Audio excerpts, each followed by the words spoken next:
Hey everyone, how are you? I hope you all are fine. So today we are going to start new lecture of chemical kinetics, that is lecture number 10. क्या चीज? Lecture number 10. तो आज की class में हम लोग नया topic को स्टार्ट करने जा रहे हैं और टॉपिक का नाम है order of reactions. Order of reactions में हम लोग क्या देखेंगे? Second order reaction.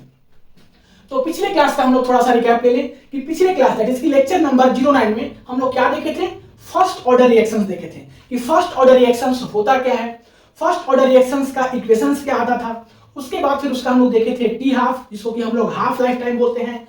And then उसके बाद हम लोग देखे थे उसका कंप्लीशन टाइम और लास्ट में बात किए थे फर्स्ट ऑर्डर रिएक्शंस का ग्राफ. आज की क्लास में हम लोग देखेंगे second order reactions. Second order reactions को डिटेल में स्टडी करेंगे, लेकिन सेकंड ऑर्डर रिएक्शंस को स्टार्ट करने से पहले हम आपको एक जनरल फार्मूला दे रहे हैं. क्या दे रहे हैं? जनरल फार्मूला, जो कि सेकंड ऑर्डर रिएक्शंस का या आगे कोई भी ऑर्डर ऑफ रिएक्शंस आएगा तो सारा का इक्वेशंस को निकालने में मदद करेगा. तो सबसे पहले हमारे साथ साथ आप उस इक्वेशंस को लिख लीजिए, उसके बाद फिर हम लोग सेकंड ऑर्डर रिएक्शंस को स्टार्ट करेंगे. तो कहीं साइड में अच्छे से स्टार बना करके आपके पास कोई रंगीन पेन हो तो उससे इसको लिख लीजिए, क्योंकि बहुत इंपॉर्टेंट है. क्या है फार्मूला?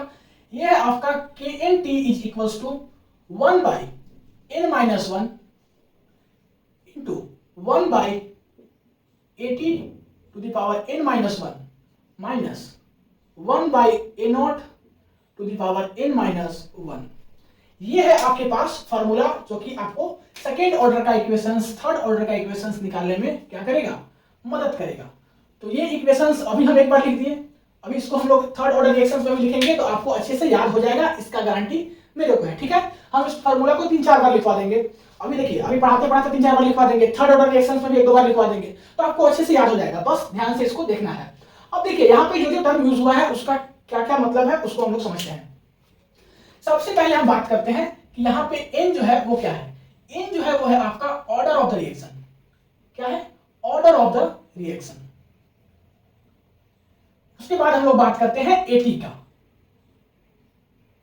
AT क्या है? कंसंट्रेशन है रिएक्टेंट का टाइम t पे. यहां से पता चल रहा है कि A जो है आपका कंसंट्रेशन है इस टाइम पे, टाइम t पे. तो इसको हम लोग क्या बोलेंगे? कंसंट्रेशन ऑफ रिएक्टेंट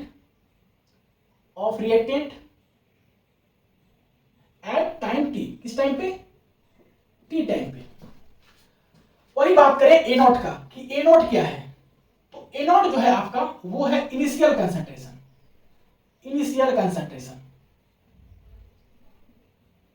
समझ में आया? इनिशियल कंसंट्रेशन है. इन समझ में आ गया, AT क्या है समझ में आ गया, A नॉट समझ में आ गया. अब एक टर्म और बचता है आपका यहां से Kn क्या है? रेट कांस्टेंट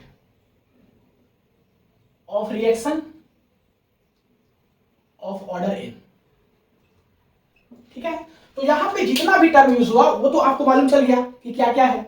अब हम लोग क्या करते हैं कि सेकेंड ऑर्डर रिएक्शंस को स्टार्ट करते हैं और देखते हैं कि ये फार्मूला सेकेंड ऑर्डर रिएक्शंस में हमको कैसे मदद कर रहा है. तो हम लोग क्या करते हैं, टॉपिक का नाम लगाते हैं सेकेंड ऑर्डर रिएक्शन. और यहां से आपका जो है पेन कॉपी शांत हो जाना चाहिए एकदम, माने कुछ आपको लिखना नहीं है, आराम से आपको बस सुनना है. यहां तक मेरे साथ लिख लिए, कोई बात नहीं, इसमें बहुत कुछ समझने वाली बात नहीं थी, इसी को हमको आगे अप्लाई करना है. तो यहां से अब बातें समझने वाली आती है. अभी आपको 10 मिनट कुछ नहीं लिखना है, आपको हम लिखने के लिए टाइम देंगे. सेकेंड ऑर्डर रिएक्शन सबसे फर्स्ट बात करते हैं कि होता क्या है. आपको हम पहले ही बता चुके हैं कि सेकेंड ऑर्डर रिएक्शंस होता क्या है. इसका डेफिनेशन ऐसे समझिए, वैसा रिएक्शंस जिसमें कि अगर हम लोग रिएक्टेंट का कंसंट्रेशंस को डबल कर दें तो रेट ऑफ रिएक्शंस जो है वो 4 टाइम इंक्रीज हो जाएगा. कितना टाइम्स इंक्रीज हो जाएगा? 4 टाइम्स इंक्रीज हो जाएगा. वही अगर हम लोग बात करें कि कंसंट्रेशंस के रिएक्टेंट को 3 टाइम कर दें तो रेट ऑफ रिएक्शंस कितना टाइम्स इंक्रीज हो जाएगा? 9 टाइम्स. मींस जितना आप लोग कंसंट्रेशंस के रिएक्टेंट को इंक्रीज करोगे उसका square times rate of reactions क्या होगा? इंक्रीज होगा. तो इसको आप लोग अपने लैंग्वेज में लिख लेना. इसको हम शायद पहले लिखवाया भी है आपको अच्छे से, इसका हम लोग एक लेक्चर किए थे, हमको जहां तक याद है. तो आप अपने लैंग्वेज में लिख लो कि ऐसा रिएक्शन जिसमें कि रिएक्टेंट के कंसंट्रेशंस को डबल कर दें तो रेट ऑफ रिएक्शंस क्या हो जाए? उसका स्क्वायर टाइम्स इंक्रीज हो जाए, दैट इज की 4 टाइम्स इंक्रीज हो जाए. 3 के केस में ऐसा ही होगा, 4 जाओ 5 जाओ जितना भी जाओ उसका square times rate of reactions increase होगा.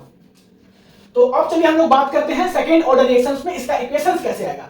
तो यही फार्मूला को हमको यहाँ पे क्या करना है? पुट करना है. बस n का वैल्यू जो है वो यहाँ पे क्या हो जाएगा? n का वैल्यू जो है वो 2 हो जाएगा, क्योंकि हम लोग किसका बात कर रहे हैं? सेकंड ऑर्डर रिएक्शंस का. और सेकंड ऑर्डर रिएक्शंस में n का वैल्यू कितना होता है? 2 होता है. तो चलिए हम लोग इस फॉर्मूला को यहाँ इस वैल्यू को पुट करते हैं। यहाँ पे क्या हो जाएगा, K2T is equals to 1/2 minus 1 1/AT to the power n-1 था तो 2 - 1 हो जाएगा, minus 1/A0 to the power 2 - 1 क्योंकि n-1 यहां पर भी था। तो इसको हम लोग क्या लिख सकते हैं, इसको K2T को हम लोग क्या लिख सकते हैं, इसको लिख सकते हैं 1/AT माइनस 1/A0। ये हुआ आपका इक्वेशन किसका, सेकेंड ऑर्डर रिएक्शंस का। किसका इक्वेशन हुआ, सेकेंड ऑर्डर रिएक्शंस का। 2 - 1 था तो फाइनली 1 ही आता, यहाँ पे 2 - 1 है तो फाइनली 1 ही आएगा, 2 - 1 तो 1 ही आएगा। इसको हम लोग ऐसे लिख सकते हैं, ठीक है। अब हम लोग थोड़ा सा आपको बता दें, पहले वाले केस में जैसे हम लोग रेट लिखते थे, जैसे हमारे पास रिएक्टेंट है 2A, इससे जो है हमारा प्रोडक्ट बन रहा है P, और यहाँ पे हम लोग बात करें कि रेट कांस्टेंट जो है K2 है क्योंकि ये सेकंड ऑर्डर रिएक्शंस है, सेकंड ऑर्डर रिएक्शंस का हम लोग बात कर रहे हैं। तो इसका रेट हम लोग कैसे लिखते थे, रेट जो है इसका वो होता था dx/dt रिएक्टेंट और प्रोडक्ट के टर्म में, और अगर वही हम लोग कांस्टेंट के टर्म में बात करें तो क्या लिखते थे, K2 A to the power 2, क्योंकि ये सेकंड ऑर्डर रिएक्शंस है और यहाँ पे आपका रेट कांस्टेंट है सेकंड ऑर्डर रिएक्शंस का। तो अगर हमारे पास यहाँ 2 होगा तभी यहाँ 2 लिखेंगे क्या, ऐसा नहीं है। अगर जहां लिखा हुआ है कि सेकेंड ऑर्डर रिएक्शंस है, मींस जहां K2 का जिक्र किया गया है, तो यहाँ 2 रहे या ना रहे, आपका यहाँ ऑर्डर में 2 होगा ही। तो ऐसा आप यहाँ से मन से हटा लीजिए, केवल एलिमेंट्री के केस में ही सेकेंड ऑर्डर रिएक्शंस को दिखा सकते हैं, ठीक है। अब हम बात करते हैं हाफ लाइफ टाइम, इसका सेकेंड ऑर्डर रिएक्शंस का। क्या चीज, हाफ लाइफ टाइम। इसको हम लोग क्या चीज से दिखाते हैं, इसको हम लोग दिखाते हैं टी हाफ से।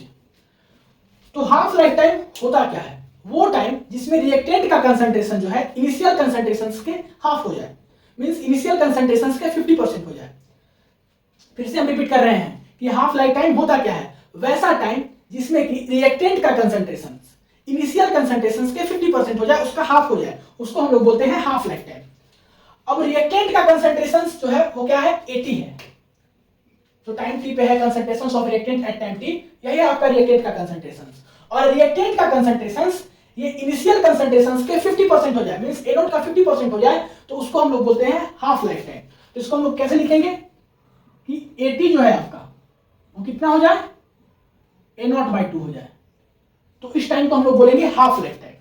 अब इसी AT के वैल्यू को हम लोग पुट कर देंगे ये वाले सेकेंड ऑर्डर वाले रिएक्शंस में। तो चलिए पुट करते हैं, यहां से है आपका K2 T हाफ हो जाएगा ना, यहाँ पे हम लोग केवल T देख रहे थे, यहाँ पे क्या हो जाएगा T हाफ, क्योंकि हम लोग हाफ लाइफ टाइम निकाल रहे हैं। तो यहाँ से क्या हो जाएगा 1/A0/2, A2 की जगह पे कर दिया हम लोग, और यहाँ से हो जाएगा आपका 1/A0। तो K2 T हाफ आपका क्या हो जाएगा, ये सब देखिए जनरल कैलकुलेशन है, आप लोग खुद से कर सकते हो। 2 ऊपर जाएगा तो यहाँ पे A0 आ जाएगा, यहाँ पे आपका A0।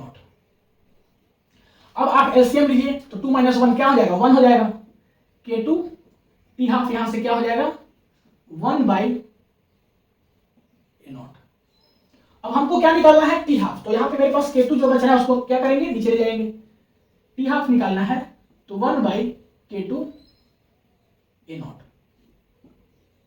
ये आपका जो है यहां से T हाफ का इक्वेशन आ जाएगा। तो T हाफ कैसे निकालेंगे आपको समझ में आ गया। अब हम आपको एक चीज और सिखाने वाले हैं, ये जो है आपका AT और A0 के टर्म में T हाफ हम लोग निकाल के दिखा दिए। अगर हमारा A और X के टर्म में दिखाना हो तो कैसे दिखाएंगे, ऐसे समझिए कि हमारा रिएक्टेंट क्या है A और इससे प्रोडक्ट बन रहा है P।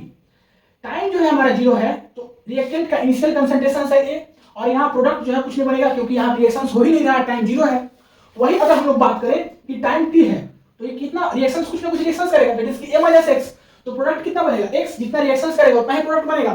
तो ये सब बातें हम लोग पहले से जान रहे हैं। ये जो आपका A0 है वही आपका ये A है, ये भी क्या है इनिशियल कंसंट्रेशन ऑफ रिएक्टेंट, उसी को हम लोग A0 लिखे हैं, आपको बताए थे पिछले वाले लेक्चर में, ठीक है। तो ये A जो है वही आपका A0 है, दैट इज इनिशियल कंसंट्रेशन है। और यहाँ पे जो A - X है, मींस जो टाइम T पे आपका कंसंट्रेशन बच रहा है रिएक्टेंट का, वो है आपका AT, concentration of reactant at time T। Time T पे जो आपका बचा हुआ कंसंट्रेशन है किसका, रिएक्टेंट का, तो वही आपका क्या है A - X। तो अगर इस फॉर्म में हम लोग इस इक्वेशंस को लिखना चाहें तो क्या होगा, कुछ नहीं, यहाँ पे हमारा ए नोट जो आ रहा है उसके जगह पे ए हो जाएगा, क्योंकि ए नोट ए के बराबर होता है और A T A minus x के बराबर होता है। तो हमारे इक्वेशंस में केवल क्या आ रहा है, ए नोट आ रहा है। तो ए नोट की जगह पे हम लोग क्या करेंगे, ए नोट की जगह पे हम लोग ए लिख देंगे। तो यहां से टी हाफ जो है आपका वो आ जाएगा 1/k2a। इसको आगे बढ़ा देते हैं, इस फॉर्म में हम इसको ऐसे लिख सकते हैं। तो दोनों का मतलब सेम है, ये भी आपका इनिशियल कंसंट्रेशन है और ये आपका रिएक्टेंट का कंसंट्रेशन है एट टाइम टी पे, जो कि ए नॉट और ए टी हम लोग यहाँ पे दिखा करके ये इक्वेशन लाए हैं। तो ये फॉर्म आपको कंफ्यूज नहीं होना है, दोनों का मतलब सेम है, दोनों आपका टी हाफ ही है। तो उम्मीद करते हैं कि यहाँ तक आपको सारा बातें समझ में आ गया होगा। अब जो है हम बात करते हैं, जितना भी फॉर्मूला अभी तक हम लोग देखें, इसी फॉर्मूला को यूज करके इसका ग्राफ, इसका सेकेंड ऑर्डर रिएक्शंस का। तो फटाक से आप वीडियो को पॉज करके नोट कीजिए, इसको मिटाएंगे और हम लोग देखते हैं graph of second order reaction. मिटा दें, चलिए मिटाते हैं, 1 2 3। अब हम लोग बात करते हैं graph of second order reactions. क्या चीज, ग्राफ।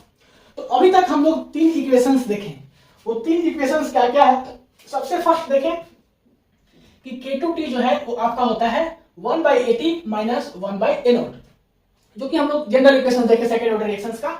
उसके बाद हम लोग इसका देखें t half is equal to देखें 1/K2A। आपको हम इसीलिए बताए थे कि इससे जो है ग्राफ को प्लॉट करना इजी होता है, इसी को हम लोग क्या बोलते थे, और 1/K2A0। तो A0 और A दोनों क्या है, सेम है, तो आपको कंफ्यूज नहीं होना है। तो इसको अगर हम लोग यूज करेंगे तो ग्राफ इजीली प्लॉट कर सकते हैं, क्योंकि देखिए यहाँ पे A की बात की गई है, यहाँ 1/A का बात किया गया है, तो इसी के चलते हम लोग इस फॉर्मूला को यूज कर रहे हैं। उसके बाद थर्ड हम लोग इक्वेशंस देखें कि रेट इज को हम लोग कैसे लिख सकते हैं, K2A⁴, जो हम लोग रिएक्शंस से देखे थे।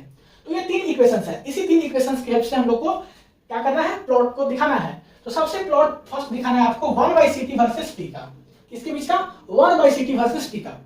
तो आपको बता दे ये जो CT है और ये जो AT है, दोनों एक ही चीज है। अरे concentrations at time t, concentrations of reactant at time t, AT को बोले या CT को बोले कोई फर्क नहीं पड़ता है, ग्राफ को बनाने में हमारा इजी पड़ेगा।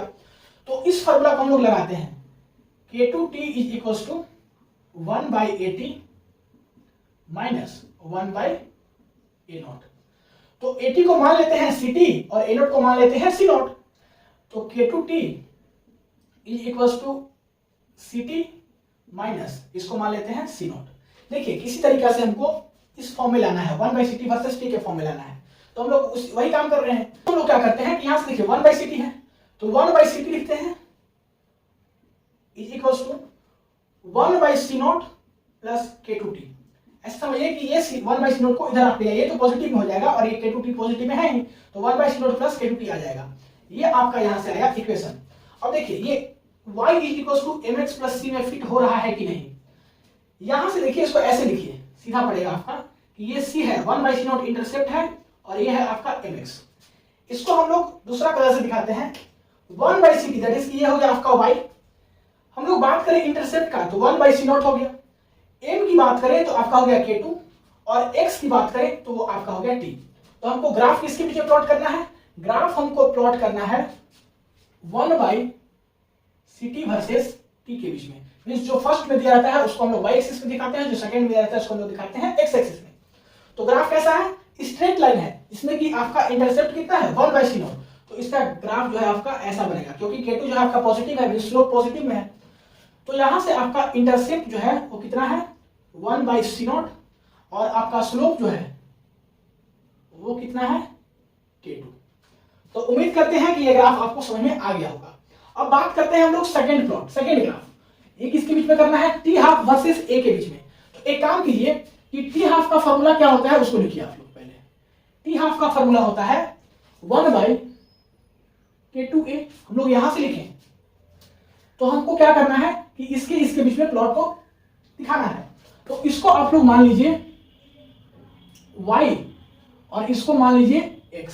मान लीजिए, मानने में क्या जाता है, जब हमारा प्लॉट इजी हो जाएगा मानने से तो क्या फर्क पड़ता है।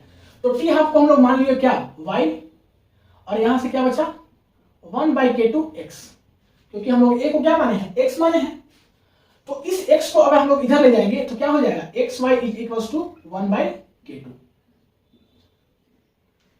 और ये xy जो है वो क्या हो जाएगा, कांस्टेंट हो जाएगा, क्योंकि K2 क्या है, कांस्टेंट है। तो 1/K2 भी क्या हो जाएगा, कांस्टेंट हो जाएगा। तो यहां से आपका ग्राफ कैसा बनेगा, हाइपरबोलिक ग्राफ बनेगा। ठीक है, इसका ग्राफ हम दिखाते हैं।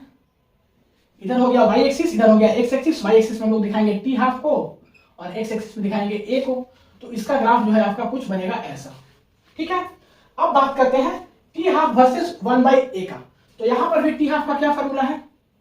टी हाफ का फॉर्मूला है 1/k2a। कहीं पर भी टी हाफ का फॉर्मूला तो वही होगा ना। तो इसको आप लोग यहां पर भी मान लीजिए कि ये है y, इसको मान लीजिए कि ये है आपका x। ठीक है, मानने में क्या जाता है, मान लीजिए। तो इसको मान लीजिए कि ये हो गया आपका y equals to 1/k2 into x। x ऊपर हो जाएगा, क्यों? क्योंकि 1/a जो है उसको हम लोग x माने हैं, a को x नहीं माने हैं। यहाँ पे हम लोग a को x माने थे, यहाँ पे हम लोग 1/a को x मान रहे हैं, तो ये ऊपर चला जाएगा। तो इसको आप लोग सीधा ऐसे लिखिए कि x/k2 हो जाएगा। तो इसको हम लोग क्या लिख सकते हैं, y equals to 1/k2 into x लिख सकते हैं। अब इसको हम लोग पुट करते हैं y equals to mx plus c के फॉर्मूला में, mx प्लस c। तो यहां से c जो है आपका इंटरसेप्ट वो तो 0 है। ठीक है, c क्या है, 0 है। स्लोप दिख रहा है, क्या है, 1/k2। ये जो m है वो क्या है, 1/k2। x जो है वो है आपका x और ये y। तो इसको हम लोग कैसे प्लॉट करेंगे? y को हम लोग क्या माने हैं, टी हाफ को ही y माने हैं ना। और हम लोग x किसको माने हैं, 1/a को। तो इसी के बीच में हमको प्लॉट दिखाना था। तो इसका ग्राफ कैसा हो जाएगा, स्ट्रेट लाइन। इसमें इंटरसेप्ट नहीं है तो स्ट्रेट लाइन ग्राफ हो जाएगा, जिसको हम लोग ऐसे दिखा देंगे। और यहाँ से इसका स्लोप कैसा हो जाएगा, स्लोप जो है आपका हो जाएगा 1/k2। ये कैसा ग्राफ हुआ, स्ट्रेट लाइन ग्राफ। तो उम्मीद करते हैं कि आपको ग्राफ भी समझ में आ गया होगा। मिलते हैं अगले क्लास में। अगले क्लास में हम लोग थर्ड ऑर्डर रिएक्शंस को देखेंगे। तो यहां तक कोई डाउट नहीं है, अगर कोई डाउट होगा तो आप कमेंट में पूछ सकते हो। ठीक है, तो मिलते हैं अगले क्लास में थर्ड ऑर्डर रिएक्शंस के साथ। तब तक के लिए पढ़ाई करते रहिए। All the very best. Video को पॉज करके नोट कर लीजिए।